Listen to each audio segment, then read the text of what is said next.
students, in this video we are going to discuss about screw gauge. Before that, we are living in a digital world and the digital version of the vernier calipers are available now. Look at here, this is the digital vernier caliper. If we want to measure the diameter of an object, we have to place an object in between these two jaws and we can see the diameter of an object here. No need to calculate manually. Then let's move on to screw gauge. By using the vernier caliper, we can measure up to 0.1 mm accurate range, but by using the screw gauge, we can measure up to 0.01 mm accurate range. This is the advantage of screw gauge. By using the screw gauge, we can measure the diameter of thin wire and also we can measure the thickness of thin metallic plate. This is the purpose of screw gauge. Look at here, this is the screw gauge. The screw gauge consists of a U-shaped metallic frame. This is the U-shaped metallic frame. A hollow cylinder is attached to the one end of the metallic frame. This is the hollow cylinder. This is pitch scale. We can call it as sleeve. This is head scale. We can call it as timple. This is ratchet stop. This is the spindle, screw. We can call it as screw. This is stud. We can call it as anvil.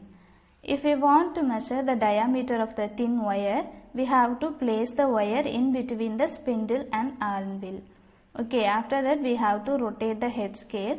By this we can fix the thin wire firmly. Okay, after that we have to measure the pitch scale reading and head scale coincidence. Okay, then working principle of usage of screw gauge. What is the working principle here? When a screw is rotated in a nut, the distance moved by the tip of the screw is directly proportional to the number of rotation. When a screw is rotated in a nut, the distance moved by the tip of the screw is directly proportional to the number of rotation. When we rotate the ratchet, the spindle will move towards the anvil. So, the tip of the spindle move towards the anvil. Okay, if we rotate the ratchet, the screw move towards the anvil. So the tip of the spindle, the distance travelled by tip of the spindle is directly proportional to number of rotation. This is the working principle of screw gauge. Then pitch of the screw. What is the pitch? The pitch is distance between two successive screw threads. This is the screw threads. Okay, if we rotate the ratchet once, the tip of the screw moves 1 mm. So pitch of the screw gauge is 1 mm. Then we are going to discuss about how to find out the zero error of screw gauge.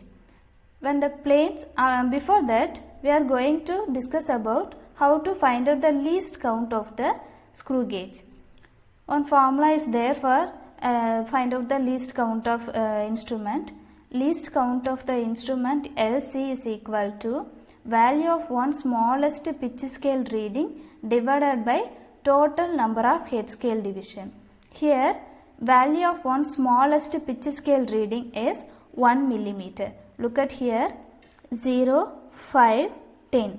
Each division in between 0 to 5 is 1 mm. So, value of one smallest pitch scale division is 1 divided by total number of head scale division is 100.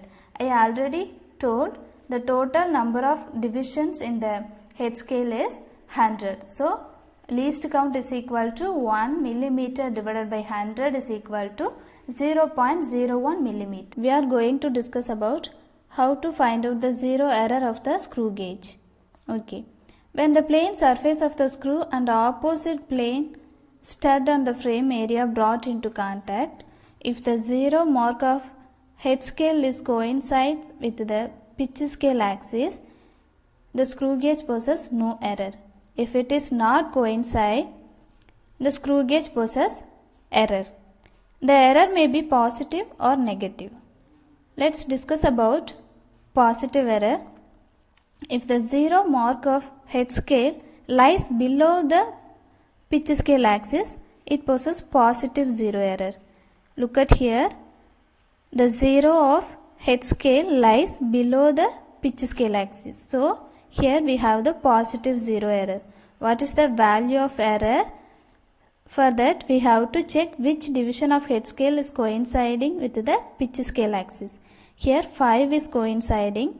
So positive zero error is equal to 5 into least count 0.01 millimeter. So 0 error is equal to plus 0.05 millimeter.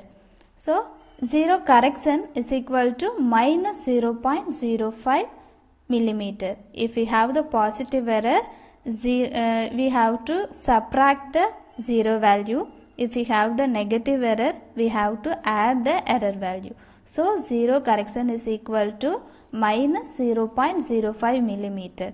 Then negative error. If the 0 of head scale lies above the pitch scale axis, the screw gauge possesses negative zero error. Look at here. Here 95 is coinciding with pitch scale axis. So I already told in the vernier caliper, if we have the negative error value, we have to count from backward. So 100 minus 95 is equal to 5. We have the negative zero error.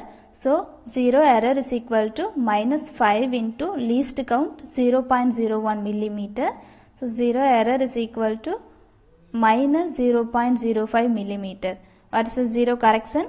Plus 0.05 millimeter. Okay. Then let's see about to measure the thickness of a thin coin using a screw gauge. If we want to measure the thickness of thin coin by using screw gauge, we have to place the coin in between the anvil and spindle. We have to fix the coin firmly. After that, we can measure the pitch scale reading and head scale coincidence. Look at here. This is the tabulation for screw gauge readings. Okay. Here PSR. PSR means pitch scale reading. HSC, head scale coincidence. CHSC, corrected head scale coincidence, is equal to head scale coincidence plus or minus 0 correction. If we have positive 0 error, we have to subtract the error value. If we have negative 0 error, we have to add the error value. Okay. Then CHSR, corrected H scale reading, is equal to corrected H scale coincidence into LC. What is LC? 0.01 millimeter. Total reading is equal to, what's a PSR, pitch scale reading, plus CHSR, corrected head scale reading, is equal to total reading. Okay. Thank you, students.